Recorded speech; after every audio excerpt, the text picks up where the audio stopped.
وقضى ربك ألا تعبدوا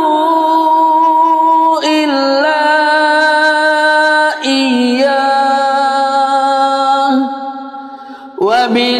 وبالوالدين إحسانا إما يبلغن عندك الكبر أحدهما أو كلاهما فلا تقل لهما أف ولا تنهرهما وقل لهما قولا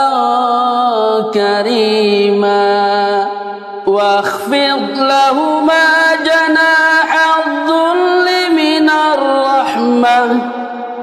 وقل رب ارحمهما كما ربياني صغيرا